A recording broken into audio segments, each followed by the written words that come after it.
Now, we knew that there was a connection between Trump and Epstein, and that's being examined right now. As you know, the House Democrats have released a slew of files, emails, previously unknown to the public, detailing Trump's connection with Epstein.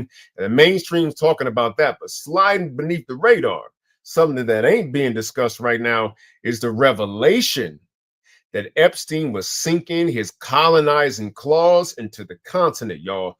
Drop Site News has the story about how Jeffrey Epstein, in collaboration with Israel, was trying to create a surveillance state in the Ivory Coast.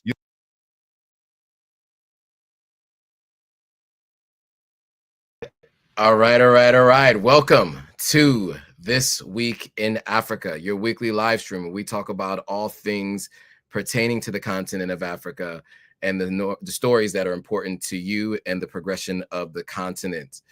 Before we get into today's stories, we're going to talk about Jeffrey Epstein and his connection to the Ivory Coast and the continent of Africa. We're going to talk about Tanzania's protest crackdown, and we're going to talk about Nigeria's kidnapping if there is time.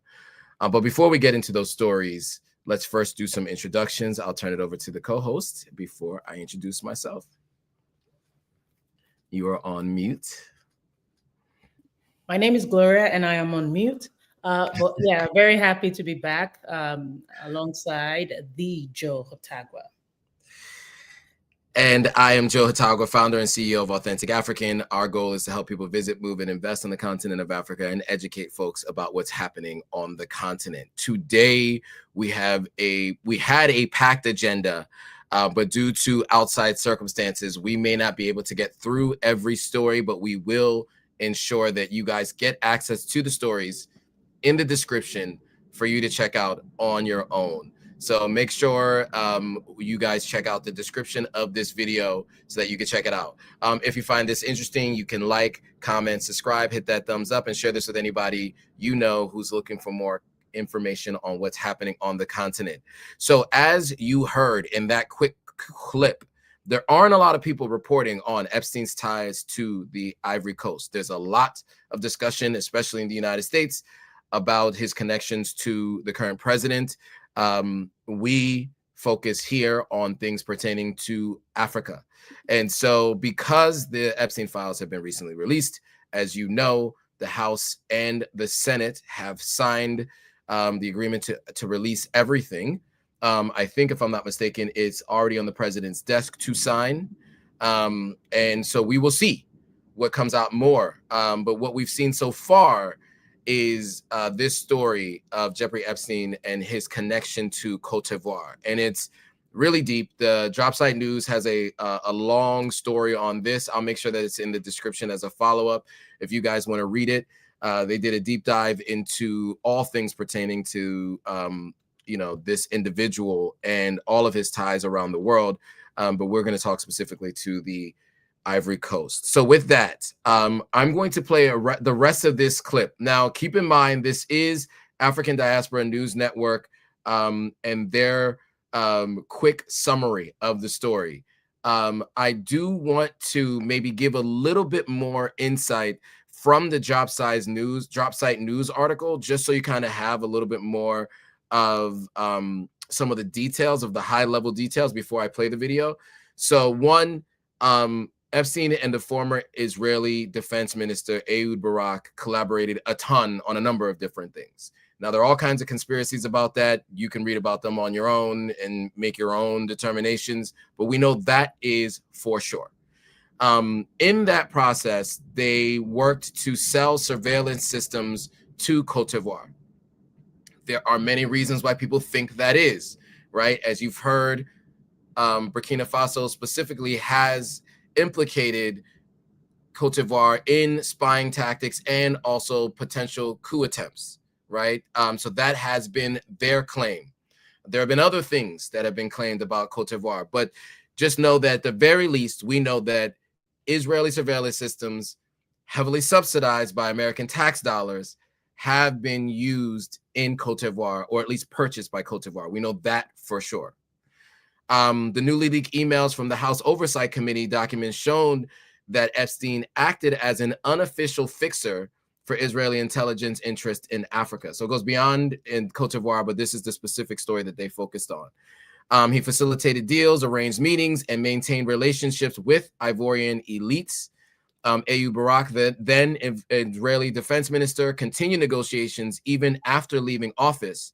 The former president of Côte d'Ivoire was a part of those conversations. Ivorian authorities, their interior minister at the time and chief of staff were also involved in those conversations. And there were a number of folks in the Israeli intelligence that were involved in these conversations. So there were, many parties involved, Jeffrey Epstein being the broker of these deals. This goes all the way back to 2010. By the way, this was post his original time and sentencing, where he got the illegal deal, the amount of time that he got in Florida by Alex Acosta, who ended up working in Trump's first administration. When Epstein went to jail, he went to jail for a short amount of time and was allowed to leave to go to quote unquote work. So really got a sweetheart deal. When he got out, he continued his influence campaigns. And so if I'm not mistaken, he was out in 2009. So 2010 is when he helped to broker this deal. So he was working on this all the way through to 2014, or at least the deal went all the way through to 2014. It's unclear how long Epstein was involved in these negotiations, but he brokered the deal starting in 2010, and it went until 2014. At least that's what we have in terms of the information that's come out from the House Oversight Committee. So with that, let me jump into this video, and then we will give some commentary on the other side.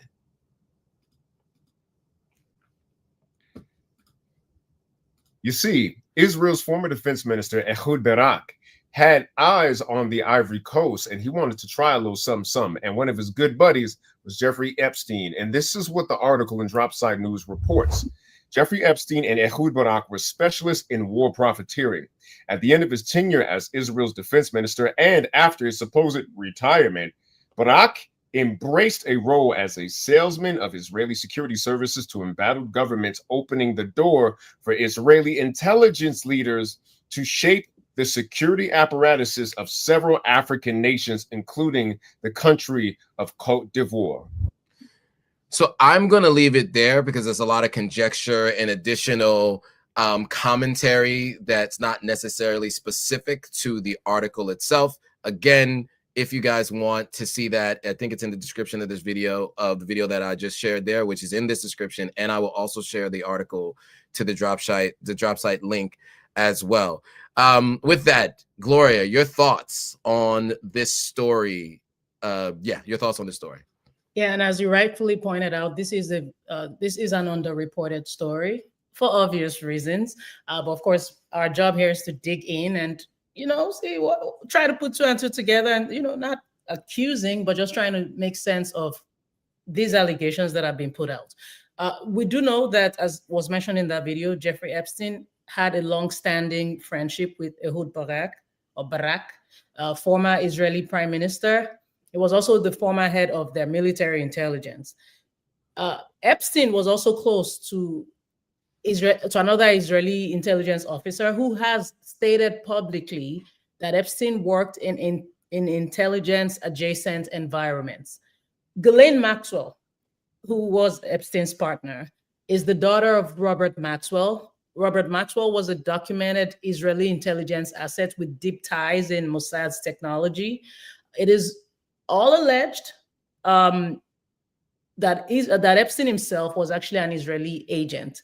But we do see how this places him inside elite networks where intelligence, technology, and private money are overlapping.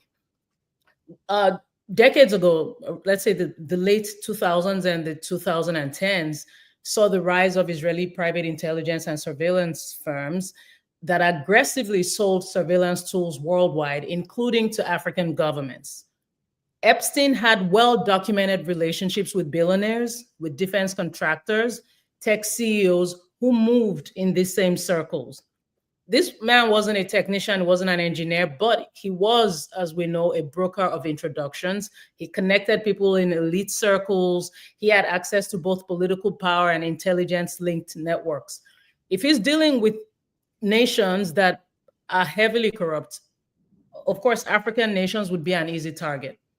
Looking at his social ecosystem, it makes sense to infer that he was adjacent to and supportive of the same networks that facilitated Israeli surveillance expansion to Africa. Now, where does Côte d'Ivoire come in? Because the first thing that came to my head when you shared the story with me was, oh gosh, Côte d'Ivoire again. And it just feels like Côte d'Ivoire is always in the middle of mess like this, you know. But what we do know with Côte d'Ivoire is that for over 20 years, it's had power struggles between ethnic and political blocs. You've had presidents who refuse to leave office. You have rival militias. You have rebel leaders who actually become politicians. You have exile leaders returning. So when a country's politics are not institutional, it becomes vulnerable to foreign manipulation. And we know that Côte d'Ivoire has always had heavy foreign influence and interference. We know that it is actually one of the most externally influenced countries in West Africa. France has treated Côte d'Ivoire, for instance, as its post-colonial property for decades. We've seen US military cooperation increase after 9/11. Israel has had long, quiet security ties with several Francophone West African governments. So putting all this together, it almost makes you go, okay, there could be something here for sure. And when you're talking, and the president Ouattara, who's the president of Côte d'Ivoire right now, we know he's corruption-filled, arrest opposition leaders, bans protests, and how does Epstein fit into all of this? If again, back to what I said earlier, Epstein's circle, Israeli intelligence leaked industrialists, you have tech billionaires, you have shadow brokers. This did push surveillance and cyber tools globally, and Africa definitely is no exception, unfortunately, specifically West Africa, specifically Côte d'Ivoire. Well put. And so all of that context, I think, helps set the stage for the timeline of events that I want to give to you guys now, to give a little bit more context as to what happened. So really quickly, I did mention that in 2009, Epstein got out of jail. And I said that in 2010, the negotiations started. That's actually, I misspoke. The negotiations didn't actually start until 2012. 2010 is when there was a political crisis in Côte d'Ivoire. There was a disputed election.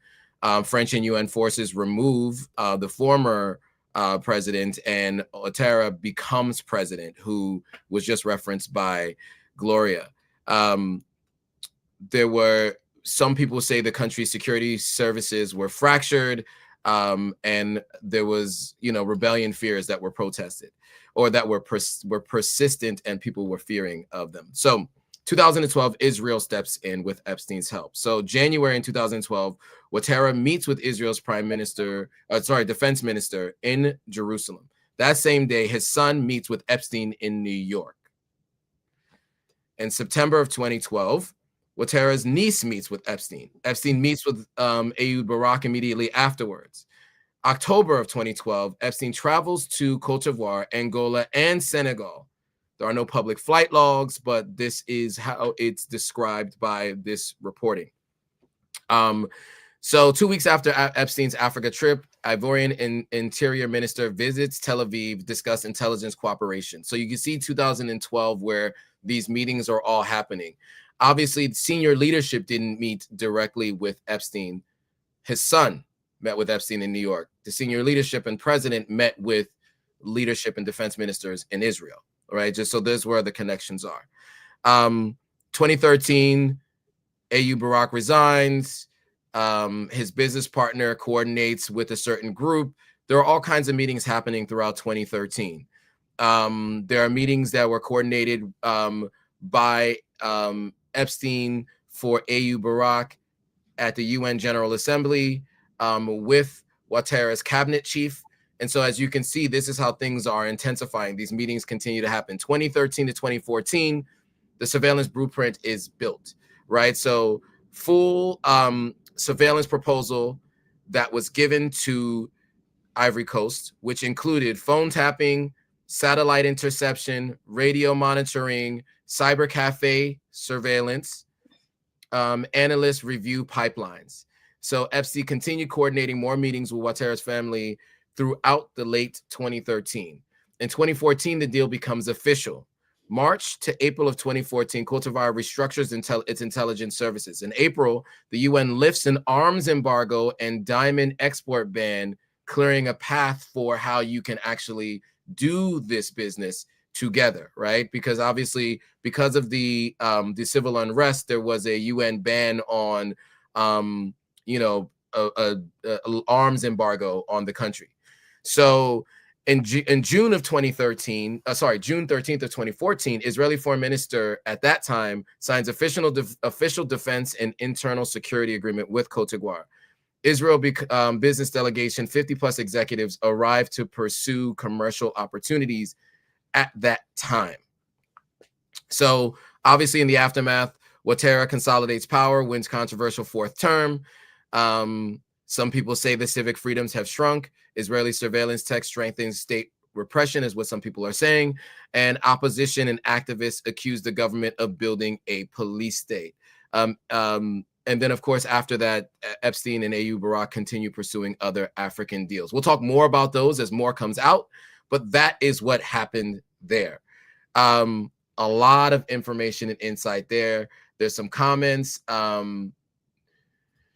Gabriel Boima says it appeared that Epstein was a key figure in NATO's operation, a specific operation that allegedly linked terrorism and many trafficking around the world. That's alleged. Some people are saying other things about African leaders. I'm going to leave that without putting it on screen. But, look, we will be reporting on this more. There's going to be more because that was just out of a leak. And these were photos taken of emails, etc., that people are just trying to comb through now. So, what I just talked to you about was one company's reporting.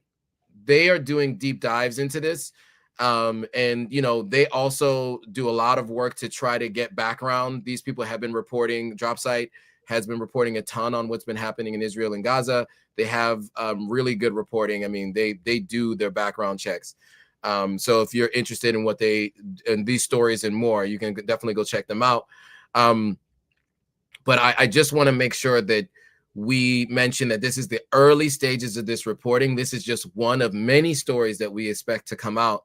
But stay tuned because I can imagine that all the other places that have Israel ties probably had some connection with Epstein at some point in time. That is my speculation.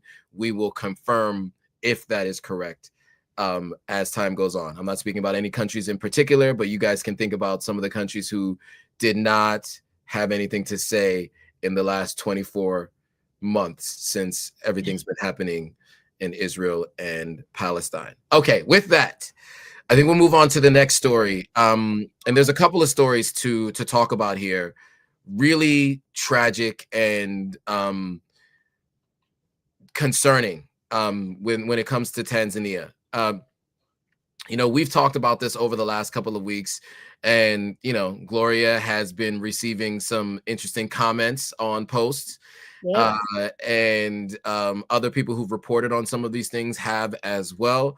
The president of Tanzania, President Hassan, acknowledges a number of unalivings in order to quote unquote probe.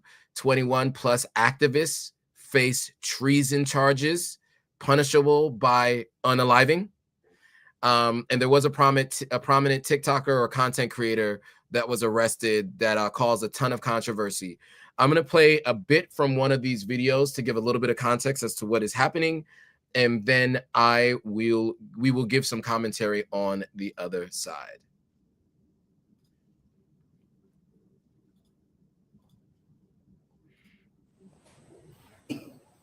We'll now shift focus to Tanzania, where President Samia Suluhu Hassan has finally broken her silence on the loss of lives caused due to violent protests that rocked the country during last month's elections. Here is what she said. Pamoja na kuwa uchaguzi ulifanyika Despite the fact that elections were held, there were incidences of violence that caused property damage, loss of life, and threatened the security of the country. This is Hassan's most public admission yet, and it came after weeks of accusations of repression. Hassan won the October election with almost 98% of the vote. Her two main rivals were either jailed or barred from running. An election without opposition led to massive protests in Tanzania. Allegations of election rigging added fuel to the protests. Opposition groups claim that more than 1,000 people were killed by security forces. The United Nations says the toll is in the hundreds. But the government still hasn't released official figures on the death toll. Now, Hassan has announced a national inquiry into these deadly protests. All right, we'll leave it there. There's far too much to review, but Gloria, the arrest of the 21 activists facing treason, the unalivings of an untold number of people, finally the breaking of her silence of Hassan. Your thoughts on all of these factors and things happening? Thank you, Joe. So yeah, I put out a video from our analysis the last time we talked about this, about 2 weeks ago. I put out a clip from the video, and you should see the comments. You should see the DMs that I've been getting since I put out that video. I would say Tanzanians largely agree, but there is this, like, it feels like 1% that I call them Hassan's foot soldiers. And they are in the comments working hard. And it's not just on my post. Anybody who speaks against Tanzania's government, you have little foot soldiers coming in the comments and saying unprintable things to you. It's basically a strategy. We can read through all of this. We see it's the way it works in Africa. Unfortunately, there will always be those people among us who will do things like this. But I wasn't even mad at any of them. I actually understood what was going on.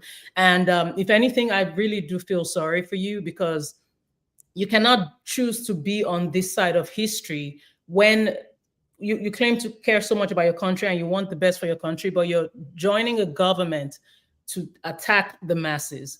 Everything is confirmed. There's no speculation. We have seen the videos. These things are truly happening. There are Tanzanians who even tell you they're even afraid to as much as like a post, or even for fear of being tracked or traced to their homes. So this is exactly what is going on. Hassan breaking her silence, I mean, I guess thank you, but we need justice immediately for those bodies that haven't been found. And another weapon that I find that governments like Hassan's government uses, it's throughout Africa. It's happened in Kenya, Nigeria, anywhere you see protests. That narrative, and I see the foot soldiers using that narrative as well. They're using that narrative of people are destroying properties. People are being a threat to security of the state. This is what happens when there's anarchy. I've said this before. It comes from the top.